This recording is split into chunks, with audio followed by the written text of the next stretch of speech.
Hi guys, welcome back to my channel పిబు facts Telugu. Friends, ఈ వీడియోలో మీకు తెలియని కొన్ని ఇంట్రెస్టింగ్ ఫ్యాక్ట్స్ని రివీల్ చేయబోతున్నా. థమ్స్అప్ సాఫ్ట్ డ్రింక్ని చూసే ఉంటారు. అందులో లెటర్ బి ఏమైపోయింది? మనుషులకు వచ్చే భయంకరమైన వ్యాధులలో క్యాన్సర్ కూడా ఒకటి. కానీ మొక్కలకు కూడా క్యాన్సర్ వస్తుంది. అవునండి, నమ్మటానికి ఆశ్చర్యంగా ఉంది కదూ. మీరు పెన్ క్యాప్ని చూసినట్లయితే రెండు వైపులా హోల్స్ ఎందుకుంటాయి? ఇలాంటి మరెన్నో ఇంట్రెస్టింగ్ ఫ్యాక్ట్స్ని తెలుసుకోవాలనుందా? ఇంకెందుకు ఆలస్యం, let's get in to the video. Fact number 1, మనలో చాలామంది ఫేవరెట్ సాఫ్ట్ డ్రింక్ థమ్స్అప్. మీరు ఎప్పుడైనా గమనించినట్లయితే థమ్స్అప్ లోగోలో బి అనే లెటర్ ఉండదు. అసలు నిజానికి మొదట్లో థమ్స్అప్ అనే పెడదామనుకున్నారంట. కానీ నేమ్ కొంచెం స్పెషల్గా ఉండాలని బీని రిమూవ్ చేసి థమ్స్అప్గా చేంజ్ చేశారు. ఇలా ఒక థమ్స్అప్ కంపెనీనే కాదు, చాలా కంపెనీలు వాళ్ళ కంపెనీ నేమ్లో ఏదో ఒక లెటర్ని రిమూవ్ చేసుకుంటారు. ఫర్ ఎగ్జాంపుల్ ఫ్లిక్కర్, గ్రైండర్, తంబ్లర్, ఈ మూడింట్లో ఈయన లెటర్ని రిమూవ్ చేశారు. ఫ్యాక్ట్ నెంబర్ 2, 1977 సంవత్సరంలో అర్జెంటీనా దేశం 7 నెలల గర్భవతి అయిన సిల్వియా మొరెల్లా డి పాల్వాను విమానంలో తీసుకెళ్లి అంటార్కిటికాలో దింపారు. ఎందుకంటే అంటార్కిటికా భూమి కోసం. అప్పటికి అంటార్కిటికాలో ఒక్క మానవుడు కూడా లేడు. ఈ గర్భవతిని అక్కడికి పంపటం వల్ల ఆమె ఒక పాపకి జనవరి 1978 సంవత్సరంలో జన్మనిచ్చింది. ప్రాంతంలో పుట్టిన మొట్టమొదటి పాప ఈ పాప అంటార్కిటికాలో పుట్టడం వలన ఆ ప్రాంతం మొత్తం అర్జెంటీనా దేశానికి చెందుతుంది. అంటార్కిటికా ప్రాంతంలో అర్జెంటీనా దేశం యొక్క ఆధిపత్యాన్ని చాటుకోవటానికి, అలాగే అంటార్కిటికా సముద్రంలో దాగి ఉన్న నిధులను సొంతం చేసుకోవటానికి ఇలా చేసిందట. కానీ ప్రపంచం ఈ విషయాన్ని గుర్తించనే లేదు. ఫ్యాక్ట్ నెంబర్ 3, మొక్కలకి క్యాన్సర్ వస్తుందా? మనుషులకు వచ్చే భయంకరమైన వ్యాధుల్లో క్యాన్సర్ కూడా ఒకటి. మరి క్యాన్సర్ కేవలం మనుషులకేనా, లేదా మొక్కలకు కూడా వస్తుందా? అసలు మొక్కలకు క్యాన్సర్ ఏంటి, ఇది సాధ్యమేనా అనేది ఈ వీడియోలో చూద్దాం. క్యాన్సర్ అంటే ఏదైనా ఒక కణం విభజన చెందుతున్నప్పుడు దానిలోని డిఎన్ఏ మ్యూటేషన్ జరిగితే, అంటే డిఎన్ఏ నిర్మాణంలో మార్పు జరిగితే అది క్యాన్సర్ కారణం అవుతుంది. అటువంటి సమయంలో అవి క్యాన్సర్ కణాలుగా ఏర్పడి అదుపు లేకుండా విభజన చెందుతాయి. మొక్కల్లో బ్యాక్టీరియా, వైరస్ మరియు ఫంగై ద్వారా కలిగిన ఇన్ఫెక్షన్ వలన మొక్కలకు క్యాన్సర్ వస్తుంది. ఈ మొక్కల్లో వచ్చే క్యాన్సర్ కణాలు అనేవి అదుపు లేకుండా విభజన చెందటం వలన చెట్లపైన క్యాన్సర్ వచ్చిన ప్రదేశం ఉబ్బి ఒక కణితిలాగా ఏర్పడుతుంది. జంతువుల్లో ఈ క్యాన్సర్ సెల్స్ అనేవి బ్లడ్ సర్క్యులేట్ సిస్టమ్ ద్వారా ఒక చోటు నుండి మరొక చోటికి కదులుతూ మన బాడీలోని ఇతర ప్రదేశాలకు వ్యాపిస్తుంది. కానీ మొక్కలలో ఈ క్యాన్సర్ సెల్స్ అనేవి ఒక చోటు నుండి మరొక చోటికి కదలలేవు. ఎందుకంటే మొక్కలు మనుషుల్లాగా సర్క్యులేట్ సిస్టమ్ కలిగి ఉండవు. కాబట్టి మొక్కల్లో ఉండే సెల్స్ అనేవి కదలకుండా దృఢమైన సెల్ హోల్స్ కలిగి ఉంటాయి. అందువల్ల మొక్కల్లో క్యాన్సర్ సెల్స్ అనేవి విస్తరించవు. ఫ్యాక్ట్ నెంబర్ 4, మైకేల్ జాక్సన్కి డ్యాన్స్ నేర్పింది ఎవరు? మైకేల్ జాక్సన్కి పర్టికులర్గా టీచర్ అంటూ ఎవరూ లేరు. అయితే వాళ్ళ అమ్మగారు చెప్పిన దాని ప్రకారం ఏంటంటే, మైకేల్ జాక్సన్ పుట్టినప్పుడు ఈ అబ్బాయి ఇక నడవలేడు అని వాళ్ళమ్మతో డాక్టర్స్ చెప్పేశారంట. అయితే వాళ్ళమ్మ వంటగదిలో ఉన్నప్పుడు మైకేల్ జాక్సన్ చైర్పై నుండి లేచి చిన్నగా డ్యాన్స్ వేశారంట. అది చూసి వాళ్ళమ్మ షాక్ అయ్యారు. అదే మైకేల్ జాక్సన్ గారు మొట్టమొదటిసారిగా వేసిన డ్యాన్స్. అయితే మైకేల్ జాక్సన్ టీవీలో జేమ్స్ బాండ్ షోస్ని ఎక్కువగా చూసేవారు. సో ఆయన డ్యాన్స్ చూసి ఇన్స్పైర్ అయ్యి ఆయన డ్యాన్స్ చేయడం స్టార్ట్ చేశారు. ఆ తర్వాత ఫ్రెంచ్ ఆస్టేట్, సమ్మే టెరిస్ వీళ్ళ ముగ్గురిని ఇన్స్పిరేషన్గా తీసుకొని మైకేల్ జాక్సన్నే సొంతంగా డ్యాన్స్ నేర్చుకున్నారు. ఫ్యాక్ట్ నెంబర్ 5, రాత్రంతా మొబైల్ ఛార్జ్ పెడితే ఏమవుతుంది?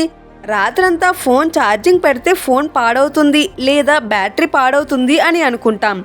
కానీ అది రాంగ్. రాత్రంతా ఫోన్ ఛార్జింగ్ పెట్టినా ఫోన్ అలాగే బ్యాటరీ కూడా పాడవు. ఎందుకంటే ఫోన్ ఛార్జింగ్ 100% కంప్లీట్ అవ్వగానే ఫోన్ ఛార్జ్ కావడం ఆగిపోతుంది. అది ఇన్బిల్ట్గా డిజైన్ చేసి ఉంటుంది. ఫ్యాక్ట్ నెంబర్ 6, మన భూమి తిరగటం ఒక్క సెకండ్ అంటే ఒక్క క్షణం ఆగిపోతే ఏం జరుగుతుంది? మీరు అనుకోవచ్చు, మన భూమి స్లోగానే తిరుగుతుంది కదా, ఆగిపోతే ఏం కాదు అని. కానీ అలా జరగదు. ఎందుకంటే మనం ఒక బైక్ మీద గంటకు 100 కిలోమీటర్ల వేగంతో వెళ్ళి సడన్గా ఆగినప్పుడు మనం తూలిపడతాం.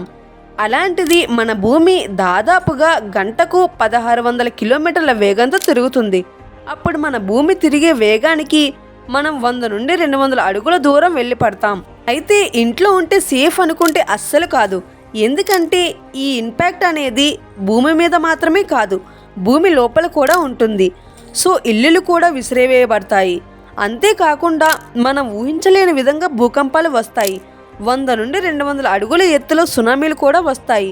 మన భూమి ఒక్క క్షణం ఆగటం వల్ల తర్వాత 5 సెకండ్లలోనే ఇవన్నీ జరిగిపోయి ఉంటాయి. దాదాపు 99% జీవరాశి అంతరించిపోతుంది. మిగిలిన 1% జీవరాశి కూడా ఏదో ఒక విధంగా అంతరించిపోతుంది. Fact number 7. ఈ భూమిపై వర్షం కురవని ఏకైక ప్రాంతం ఎందుకు కురవదో తెలుసా? మన భూమి మీద మనకు తెలియని ఎన్నో వింతలు విశేషాలు ఉన్నాయి. మనల్ని ఎవరైనా ఉన్న పళంగా ఈ ప్రపంచంలో అతి ఎక్కువ మొత్తంలో వర్షం కురిసే ప్రాంతం ఏంటి అంటే మీరు టక్కున చెప్పే పేరు మేఘాలయ. అయితే అలాగే ఈ ప్రపంచంలో ఇప్పటి వరకు ఒక్కసారి కూడా వర్షం కురవని, అలాగే ఫ్యూచర్లో ఎప్పటికీ వర్షం కురవటానికి అవకాశం లేని ప్రాంతం కూడా ఒకటి ఉంది. అవును, ఆ ప్రాంతం పేరు ఆల్ హుటైబీ. ఇది వెస్ట్రన్ ఏషియాలో యమన్ అనే దేశంలో ఉంది. ఈ ప్రాంతంలో ఇప్పటి వరకు ఒక్కసారి కూడా వర్షం కురవలేదు. అయితే దానికి కారణం ఏంటంటే ఈ ప్రాంతం మొత్తం మేఘాల కంటే ఎత్తులో ఉంటుంది. అవును, ఈ విలేజ్కి క్రింద మేఘాలు ఉంటాయి. ఈ ప్రాంతం భూమి నుండి 3200 మీటర్ల ఎత్తులో ఉంటుంది.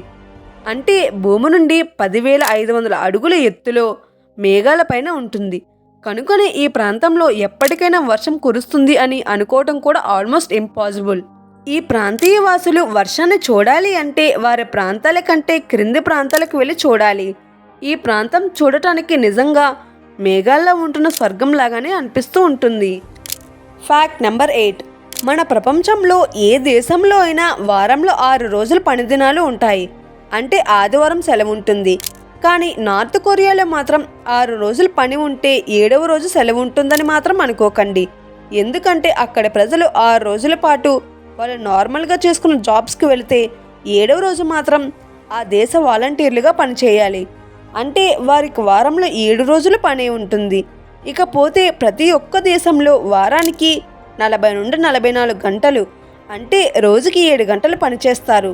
కానీ నార్త్ కొరియాలో ప్రజలు మాత్రం వారానికి 112 గంటలు, అంటే రోజుకి 16 గంటలు పనిచేయాలి. అలాగే కనీసం ఒక్కరోజు సెలవు కావాలి అనుకున్నా అక్కడ ప్రభుత్వానికి 510 వాన్లు చెల్లించాలి. అంటే మన ఇండియన్ కరెన్సీలో చూసుకున్నట్లయితే 32 రూపాయలు. కానీ వాళ్లకు నెలకు వచ్చే జీతం 49 వాన్లు మాత్రమే, అంటే 9 రూపాయలు. ఇంకా దీని అర్థం ఏంటంటే వారు ఒక్కరోజు సెలవు కావాలన్నా వారి యొక్క 4 నెలల జీతాన్ని కిమ్ గారికి చెల్లించాల్సి ఉంటుంది. ఇలా ఎలాగో వాళ్ళు అంత డబ్బు చెల్లించలేరు కాబట్టి చచ్చినట్లు ప్రతిరోజు పనిచేయాల్సిందే. Fact number 9. ఫ్రెండ్స్, మన పైన మెరుపు అంటే లైట్నింగ్ పడితే ఏమవుతుంది? మనం చనిపోతాం, లేక సీరియస్గా దెబ్బల పాలై హాస్పిటల్ పాలవుతాం. కానీ ఒక వ్యక్తిపై మెరుపు పడటంతో తనకి పోయిన కంటి చూపుని తిరిగి పొందాడు. ఇది షాకింగ్గా ఉంది కదూ. 1971లో ఎడ్వర్డ్ రాబిన్సన్ అనే వ్యక్తి ట్రక్ యాక్సిడెంట్ వల్ల తన కంటి చూపును పోగొట్టుకున్నారు. ఒకరోజు వర్షం పడుతున్నప్పుడు రాబిన్సన్ తన ఇంటి వాకిట్లో తను పెంచుకునే కోడిని లోపలికి తెద్దాం అనుకున్నారు. చెట్టు కింద ఉన్న రాబిన్సన్పై మెరుపు పడింది. దానితో ఆయన అక్కడే కుప్ప కూలిపోయారు. 20 నిమిషాల తర్వాత ఆయనకు మెలకువ వచ్చి కంటి చూపు తిరిగి వచ్చింది. ఈ విషయం తెలుసుకున్న రాబిన్సన్ వైఫ్ షాక్ అయిపోయింది. డాక్టర్స్ దీనిని మెడికల్ మిరాకిల్ అని పేర్కొన్నారు. మెరుపు ద్వారా బాడీలో కరెంట్ పాస్ అయ్యి కొన్ని నర్వ్స్ యాక్టివేట్ చేయటం ద్వారా ఆయనకి కంటి చూపు తిరిగి వచ్చిందట. Fact number 10. ఫ్రెండ్స్, పెన్ క్యాప్ని మీరు అబ్జర్వ్ చేసినట్లయితే దానికి 2 వైపులా 2 హోల్స్ ఉంటాయి. ఎందుకంటే పొరపాటున ఎవరైనా దానిని మింగినప్పటికీ శ్వాసనాళానికి అడ్డుపడి ఊపిరి తీసుకోలేక చనిపోయే ప్రమాదం ఉంది. అలాగే కొద్దిపాటి శ్వాసను అందించడానికి ఈ రంధ్రం ఉపయోగపడుతుంది.